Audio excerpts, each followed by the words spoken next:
নমস্তে মিত্রগণ, কৃষিকাজের বিষয়ে প্রায় আমি 8-10 বছর যুক্ত আছি। মানে প্রাকৃতিক কৃষিকাজকে কিভাবে এগিয়ে নিয়ে যাওয়া যায় সেই নিয়ে ধীরে ধীরে হলেও এগিয়ে আসছি, এবং বর্তমানে আমি আপনাদের একটি গুরুত্বপূর্ণ বার্তা দিই যে কৃষিকাজে আমরা নির্বিচারে যে কেমিক্যাল স্প্রে করি, এগুলো বিষয়ে আমার অনেক দিন ধরেই আমার মাথায় নাড়া দিত যে মানুষের এত রোগ হচ্ছে কেন, এত শরীরের ক্যান্সার এইসব বাড়ছে কেন, মানুষের মধ্যে এই বিশৃঙ্খল কেন। তো ধীরে ধীরে আমি যখন এগুলো নিয়ে ভাবছি এবং জানার চেষ্টা করলাম, তো দেখলাম যে 1 নম্বর যে হাইব্রিড ফসল, আর 2 নম্বর হলো এই রাসায়নিক ব্যবহার, প্রচণ্ড পরিমাণে কেমিক্যাল স্প্রে জমিতে। আমরা ফসল খাই কিন্তু সেই গুণ কমে গেছে, কারণ হাইব্রিড খাবার সেগুলো। আর একটা বিষয় আপনাদের বলি যে আমি জৈব কৃষিকাজ, প্রাকৃতিক কৃষিকাজ কেমিক্যাল স্প্রে করছি না। তার জন্য একটা জিনিস দেখুন, এটা সর্ষে জমি, এটা সম্পূর্ণ জৈব পদ্ধতিতে করা, এবং এখানে আপনারা লক্ষ্য করুন এগুলো হচ্ছে বন্ধু পোকা। এই যে এরা বিভিন্ন পোকাকে ধরে খায়, এই যে এই পোকাটা বন্ধু পোকা। তো এইগুলোই হচ্ছে আমাদের সবচেয়ে বড় উপকার। আমরা যখন কেমিক্যাল স্প্রে করব না তখন বন্ধু পোকা থাকবে, আর যখন আমরা কেমিক্যাল দিয়ে দেব তাহলে বন্ধু পোকা ভালো মন্দ দুটোই মারা যাবে। এবং প্রকৃতির কত যে প্রাণী, আমরা কত জীব বৈচিত্র্য যে নষ্ট করছি, আমরা ভেবে অবাক হয়ে যাবেন বন্ধুরা। মাটির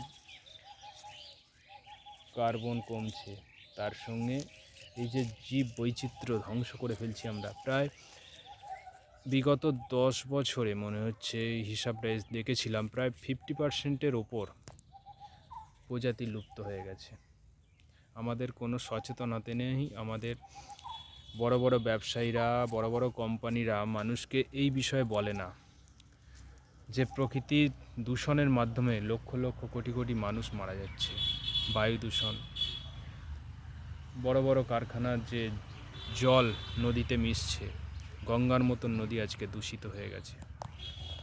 তো আমাদের সচেতন হতে হবে। আমাদের শুধু হরে কৃষ্ণ করলে হবে না। আমাদের প্রকৃতি, পরিবেশ, মাটি, এগুলো যদি আমরা ঠিক না করতে পারি, আমাদের কোনো ধর্মও হবে না, কিচ্ছু হবে না। কারণ আমরা ভারতকে মা বলি, আর মায়ের ওপর এইভাবে রাসায়নিক বিষ প্রয়োগ করছি আমরা, আমাদের ধর্ম সবই বেকার হয়ে যাবে। আর গোমাতা হত্যা হচ্ছে আমাদের এই ভারতবর্ষে। তাই জন্য গো রক্ষায় আমাদের অবদান রাখতে হবে। যতক্ষণ গো হত্যা হবে আমাদের কিছু উন্নতি হবে না আমাদের এই দেশের।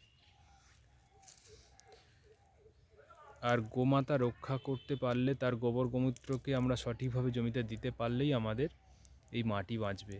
মাটি বাঁচলে আমাদের ভারত মাতা বাঁচবে। ভারত মাতা শুধু নাম নিলে হবে না, ভারত মাতাকে রক্ষার জন্য আমরা কি করছি সেটা একবার ভাবতে হবে আমাদের। যদি আমাদের সঙ্গে, আমার সাথে এই কাজে জুড়তে চান, অবশ্যই আপনারা কমেন্ট করবেন। আর এইসব বিষয় জানতে হবে আমাদের। আমার যে অভিজ্ঞতা আছে সেইগুলো আপনারা কাজে লাগান।